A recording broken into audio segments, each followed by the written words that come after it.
Hello friends, welcome back to my channel budget traveller.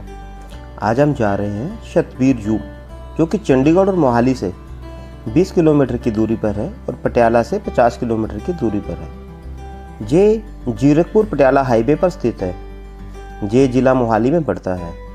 Satbir जू, जो कि उत्तर भारत का सबसे बड़ा जू है, ये 200 हेक्टेयर्स में फैला हुआ है। इसके लेफ्ट साइड में है घग्गर रिवर। इसका इनॉग्रेशन 1977 में उस समय के पंजाब के राज्यपाल मिस्टर महेंद्र चौधरी ने किया था। इसलिए इस पार्क का ऑफिशियल नाम महेंद्र चौधरी जूलॉजिकल पार्क है। इस पार्क में आपको देखने को मिलेंगे tiger, elephants, monkeys, deer, panthers, leopard, crocodile, alligator और बहुत सारे पंछी। ये सुबह 9:30 बजे से लेकर शाम 5 बजे तक खुला रहता है। आप सतबीर जू का टिकट ऑनलाइन बुक करवा सकते हैं। आप इस वीडियो के डिस्क्रिप्शन में सतबीर जू की ऑफिशियल वेबसाइट का नाम चेक कर सकते हैं। सतबीर जू हर मंडे और राष्ट्रीय छुट्टी वाले दिन बंद रहता है।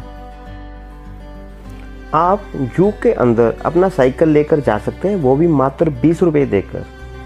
जू के अंदर आप इलेक्ट्रिकल व्हीकल की सवारी कर इसके अंदर घूम सकते हैं। इस जू के अंदर आप खाने पीने का सामान तो लेकर जा सकते हैं, पर पॉलीथीन बैग इस जू में पूरी तरह से बैन है।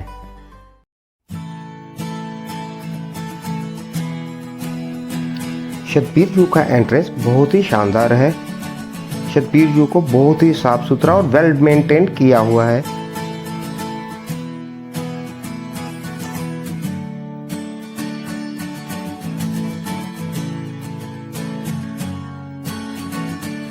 जू का मैप और एनिमल कॉम्प्लेक्स की इंफॉर्मेशन जू एंट्रेंस के पास लगाई गई है।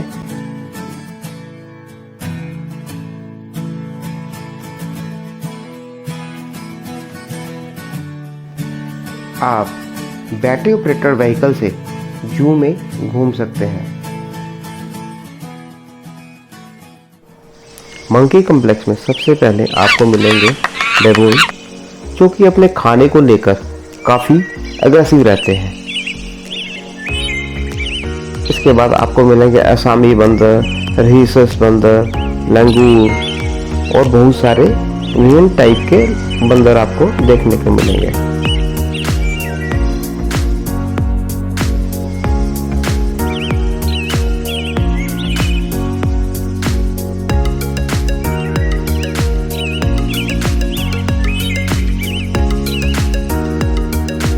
अभी हम आ चुके हैं टाइगर कॉम्प्लेक्स में, जहां पर लोगों की काफ़ी भारी भीड़ जुटी रहती है टाइगर को देखने के लिए।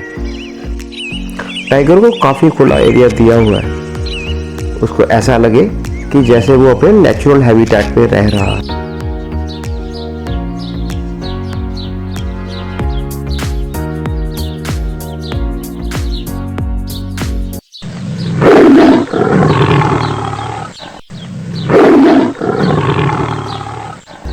एक अनुमान के अनुसार 20वीं सदी की शुरुआत में दुनिया में टाइगर्स की कुल पॉपुलेशन 1 लाख के आसपास थी, जो कि घटकर 1973 में भारत में सिर्फ 168 तक रह गई थी। टाइगर एक्सटिंक्ट होने की कगार पर था। उसका मेजर रीज़न था उनका शिकार और उनके नेचुरल हैबिटेट का ख़त्म होना। उस समय गवर्नमेंट ऑफ इंडिया ने 1973 में बंगाल टाइगर को भारत का राष्ट्रीय एनिमल घोषित किया और मिशन सेव टाइगर लॉन्च किया। जिम कॉर्बेट नेशनल पार्क को देश का पहला टाइगर रिजर्व घोषित किया गया था। अब भारत में कुल 50 टाइगर रिजर्व एरियाज हैं। 2021 में भारत में बंगाल टाइगर्स की कुल पॉपुलेशन 3000 के आसपास है, जो कि दुनिया में रह रहे टाइगर्स की कुल पॉपुलेशन का 70% है। हम कह सकते हैं कि सेव टाइगर काफ़ी हद तक अपने मिशन में सफल रहा। हिप्पो एक शाकाहारी जानवर है। इसका वजन हाथी के बाद ज़मीन पर रहने वाले जानवरों में सबसे ज़्यादा है। देखने में शांत दिखने वाला हिप्पो बहुत ही एग्रेसिव और ख़तरनाक होता है। यह गर्मी से बचने के लिए पूरा दिन पानी में घुसा रहता है और रात को पानी से बाहर निकलता है। अब हम पहुंच चुके हैं एलिफेंट कॉम्प्लेक्स में। हाथी ज़मीन पर रहने वाला सबसे बड़ा जानवर है। इनका वजन 4 टन से 6 टन के बीच में होता है। हाथी दिन में 12 से 15 घंटे तक खाते रहते हैं और हाथियों की याददाश्त बहुत ही अच्छी होती है। ये एक बार किसी को देख लेते हैं तो पूरी ज़िंदगी भर उसे नहीं भूलते।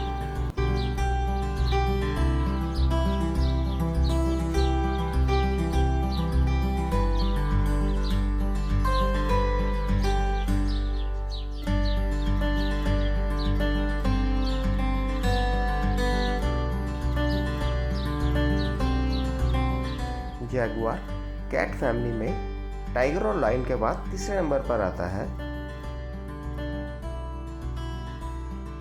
ये अपने शिकार की गर्दन पर अटैक करता है।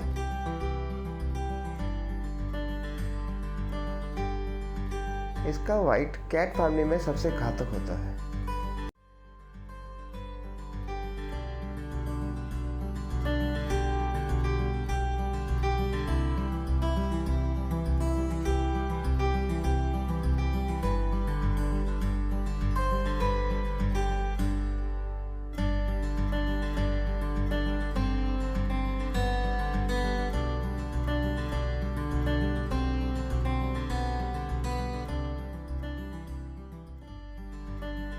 भालू एक ओमनिवोरस एनिमल है जो बहुत अच्छे तैराक और बहुत ही समझदार होते हैं।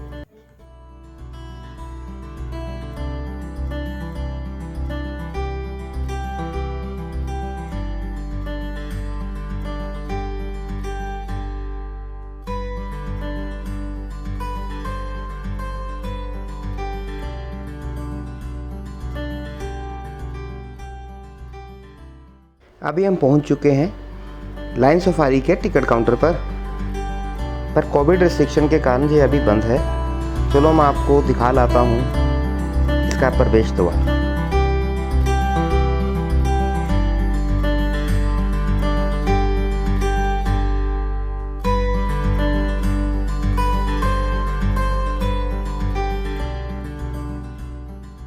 अभी हम पहुँच चुके हैं सतबीर जू के डायनासोर पार्क में।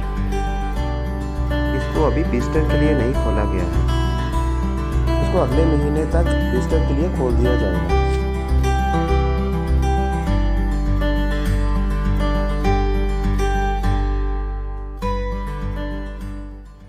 अब हम जा रहे हैं फॉक्स और हाइना की तरफ। ये है भारतीय लोमड़ी।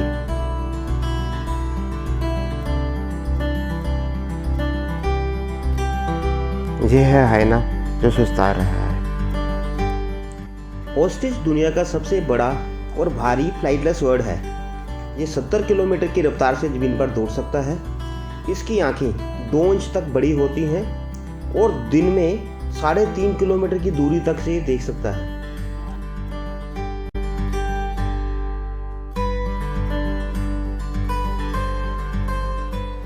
अब हम पहुंच चुके हैं एवियरी कॉम्प्लेक्स में, जहां पर हम बड़े बड़े बर्ड एंक्लोजर में से होकर गुजरेंगे, जिनके अंदर बहुत सारे पंछी भी हैं।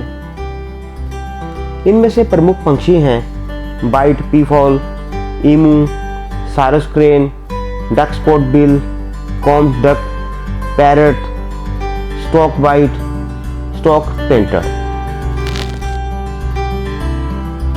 इन पंछियों को इतने पास से देखना बहुत ही शानदार और रोमांच भरा एक्सपीरियंस रहता है।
अभी हम जा रहे हैं डियर कॉम्प्लेक्स की ओर, जहाँ पर आपको विभिन्न प्रजातियों के डियर देखने को मिलेंगे।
घड़ियाल जो कि गंगा और चंबल रिवर में और उनके तट पर पाए जाते हैं।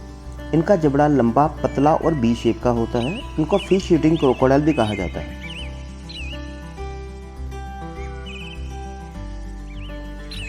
क्रोकोडाइल साल्टी वाटर में रहते हैं। इनका जबड़ा चौड़ा और मजबूत होता है। ये बंदर, मछली, डियर का शिकार कर उनको खा जाते हैं। इनका मेटाबॉलिज्म रेट बहुत ही स्लो होता है, जिसके कारण ये कुछ महीनों तक बिना खाए पिए जिंदा रह सकते हैं।